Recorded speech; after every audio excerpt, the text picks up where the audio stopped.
Hey guys, today let us discuss about these functions, and also we'll discuss about this particular thing in transform message. Okay, so first thing is contents, right? Yeah. So yeah. So if I print payload here, so this will print the payload, original payload. Okay. For example, uh, okay.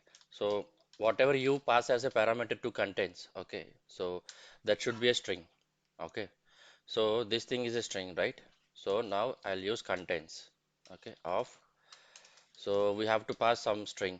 Let's say I'll put he. Okay. So this particular value payload.message is containing he, right? So that is the reason it has returned true here. Okay. For example, I'll put hello. Yeah, still it is true because this particular string value is containing hello or he or world, anything. Okay. So this is how you can work with contents.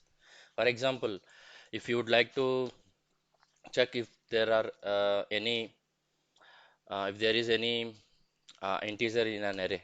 Okay, so so so for this thing, type payload and contains of um, for example 2. See, it is true. So this particular array is having value 2, right, or number 2. Okay, so let me put it as 2 comma 3. Okay, it is not working that way. So you can only pass one parameter and can check that if that is there in the actual array or not. So you put 3 here. Okay, so yeah, so this is how it is working. Okay,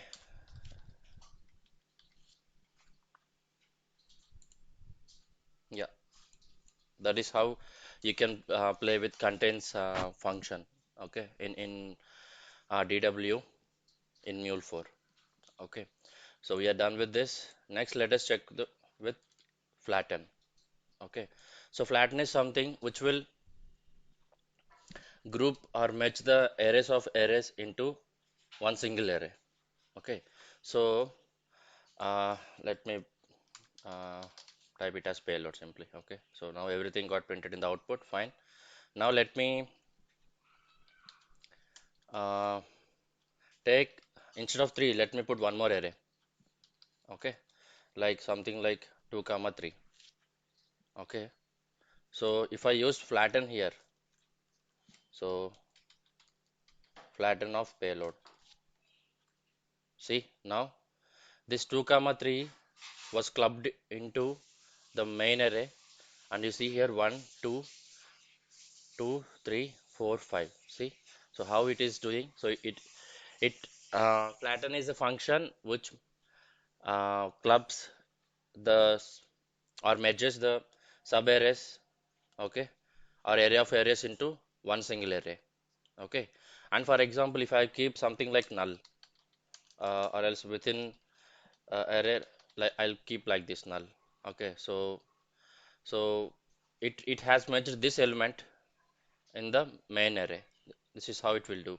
Okay, for example, if we get something like null array like this, so it will ignore that. That is how you can simply filter the null elements or null arrays within an array. Okay, so flatten is something which will club the arrays of arrays into one single array. This is um, this is the use of flatten function. Okay, for example, if you pass null value, okay, it is not working, but yeah, this is how it works. Flatten will match array of arrays into one single array. That is the only use of this flatten. Okay, you can even pass array of objects. Okay, so I'll put something uh, like name equal to, let's say, like username, simply like this. Okay, so this particular object is there inside this array, right? So you see only the object got added as an element in the array. So we have array of arrays here, but here we have only one array, single array. That is the use of this flatten function. Okay. Now let us talk about, yeah, now let us talk about sum function.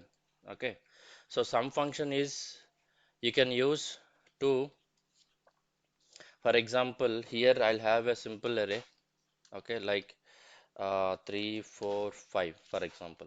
Okay, so sum function, you can pass array of values, okay, as a input to some function. Okay, now you see it has added all the values, it has summed all the values, 3 plus 4 7 plus 5 12, right? So that is what we could see here in the output. For example, if you are going to give something other than number, let's say like hi, so it will throw an error, right? Because it is doing addition operation, and this will not accept you adding some string values or values other than the numbers. Okay, and for this thing, so even if this array is empty, nothing we have inside this, still it is fine. It's a, like we call it as a helper function. Okay, so you are summing up, but you are summing up nothing actually, so still it is fine, it will not throw any error. Okay, so this is where you can use sum function. Okay, now let us talk about 2. 2 is also very simple, but so for example, let us say 1 2 3 4 5. Okay, 1 2 3 4 5 are the elements I have taken.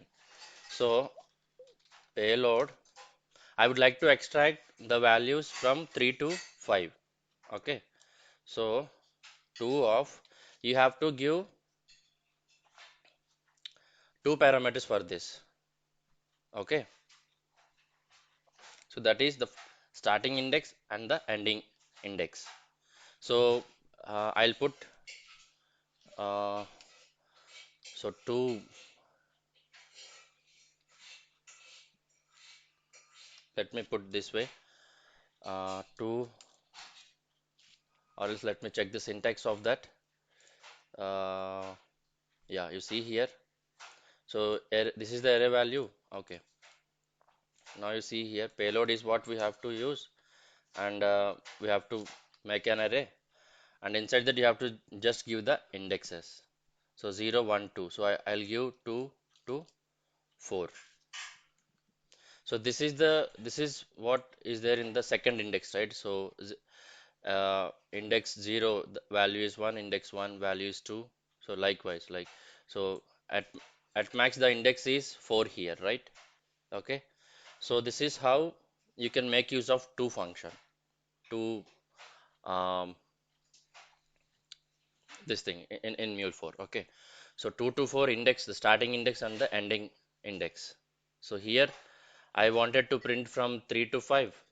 Okay, so the index of 3 is 2 and the index of 5 is 4, so that is the reason I have used it this way. For example, uh, I'll copy the same thing. I would like to print from index 2 to till end. Okay, so in that case you can put -1. Okay, so in that case, tomorrow if your uh, if this if the size of this array is more than, like, it's like it is changing dynamically, for example, so in that case, um, your consideration is to get the values or fetch the values from starting from index 2, or from the third element you would like to fetch everything. Okay, so in that case this will be helpful. You don't know what is the size of the array will be, so in that case you can use this thing, 2 to -1. Okay, so that means it will print it starting from 3 to end of this array. Okay, so it has printed 3 4 5 6 7 in the output. Okay, and for example, now you would like to print the values, or you would like to swap this array, for example. Okay, so in that case what you can do, you can take size of the payload, so it will give some size, right, to -0. So size of payload, it should return some integer, to -1 payload. Okay, okay, let me comment this. So that is the reason we could see this. Size of payload. Okay, I'll do one thing, minus one, two. Yeah, this way. So size of payload, what it will return? It will return something like 7, right? But we'll not have index 7 here. We'll have a max index of 6, right? So that is the reason we initially didn't get the uh, values properly. But you see here, so this is nothing but this value is 6 here. So 6 to minus 0. So what it does, it has printed the values from the last to the first. So 7, 1, 2, 3, 4, 5, 6, 7 here, and 7, 6, 5, 4, 3, 2, 1 here. Okay, so this is how you can make use of to function. Okay, yeah, so we are done with to function as well, and let us talk about uuid. So this is a function. What it does, it generates some random value every time. Okay, irrespective of the input. For example, uh, you have to send some unique value for a key when you are for each and every file processing, or for each and every whenever you transform a particular message. So your requirement is to send some uh, random value for each and every processing of a file. For example, you are getting 20 files. Okay, so you have to send 20 different IDs. It's fine if whatever the ID is, but it should be unique. So in that case, you can send something like this. You can use this thing, so that every time it generates a unique value this way. For example, if I cut this thing and copy paste this once again, see now the value is getting changed, right? Cut it and paste it once again. See, so every time this value is getting changed. So this is how, or if your requirement is to pass some unique value for a field in the transform message or somewhere wherever you require it. So this you can use uuid. Okay, yeah. So I hope till now it is clear. So we discussed about contains, flatten, sum, to, uuid, all these functions. Okay. Now let us discuss about a concept called as multiple targets in transform message. Okay. So I have created a simple application. Okay. So here the path is GW simply. Now I have put some logger where I'm printing the payload simply. So let me open the postman. You see here I was using hello here simply. So so this will be uh, transformed as a payload. It's a string, but the output of this particular transform message is nothing but hello. Okay. So let me click on new tab. Don't save. So let me click on dismiss here. HTTP colon double slash localhost colon 8081 slash DW. Okay.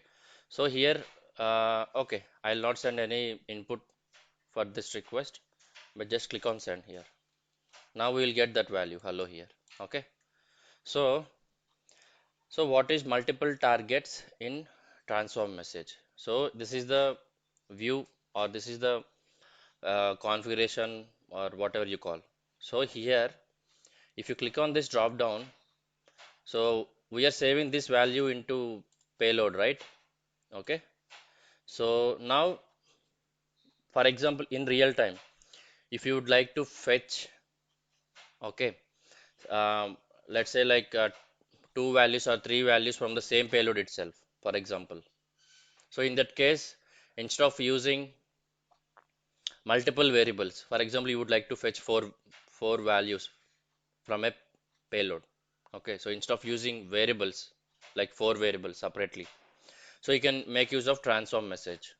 Okay, so if you click here, edit current target, this thing.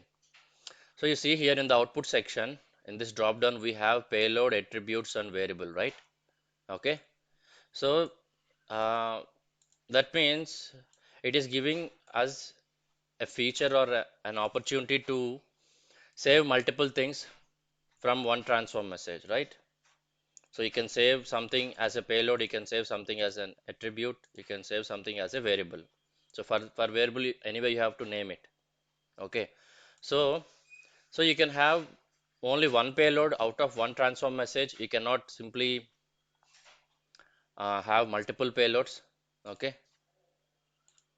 okay.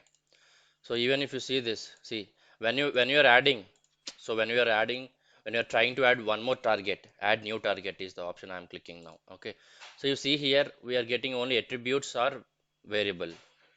We didn't get payload, right? That is what. So you can have only one payload from a transform message component. Okay, you can have multiple attributes uh, or multiple variables. Okay, so I too didn't use this option so far, but you can declare multiple variables from transform message. Okay, for example, here I would like to take first name.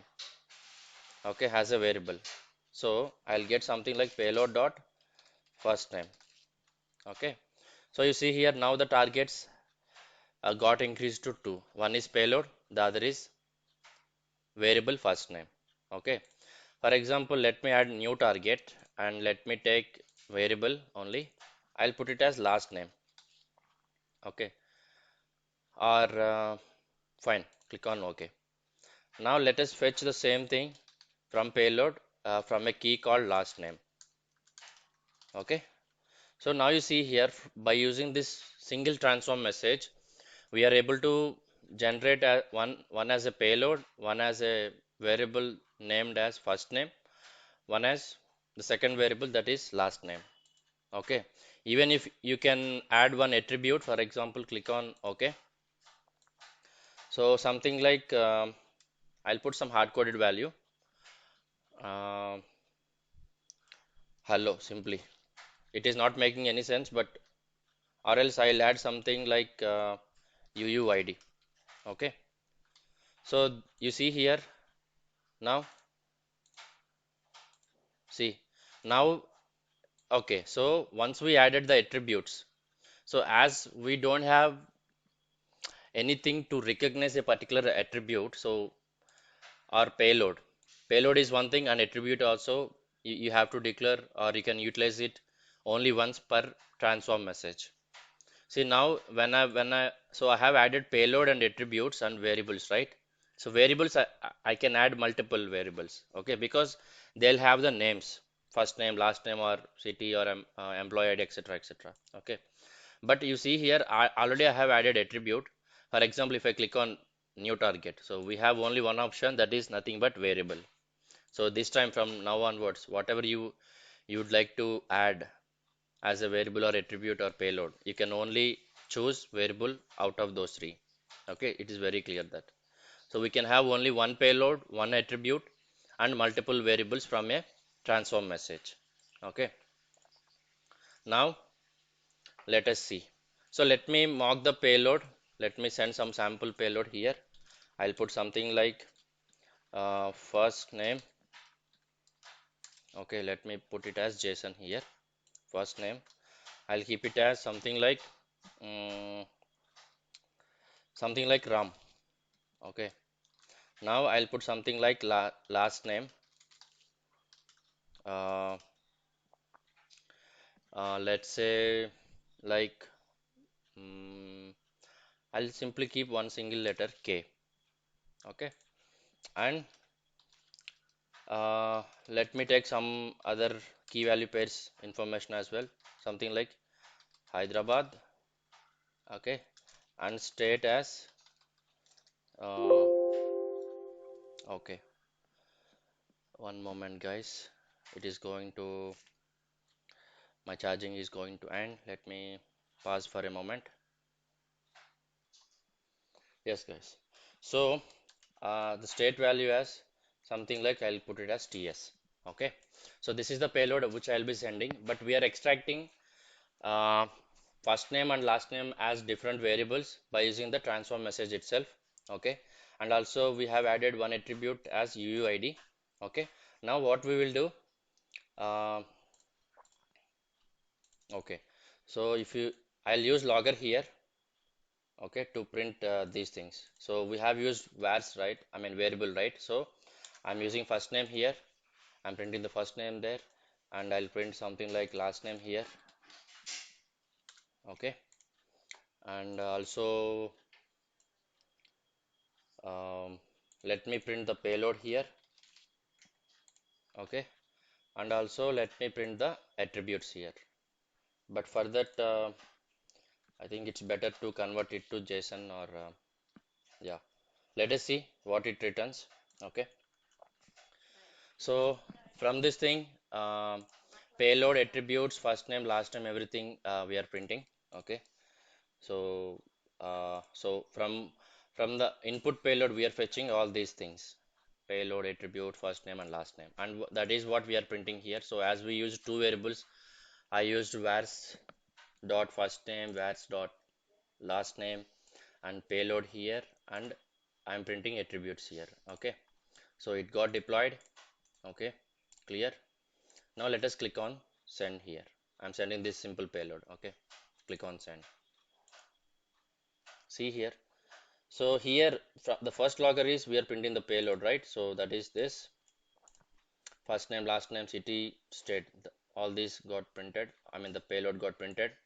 And you see here after the transform message. Okay, so here I'm printing the first name. So that is what we could see here. And here I'm printing the last name. That is nothing but K. I only put the letter of the initial. Okay, and here you see I'm printing the payload. Okay, uh, okay, so sorry, yeah.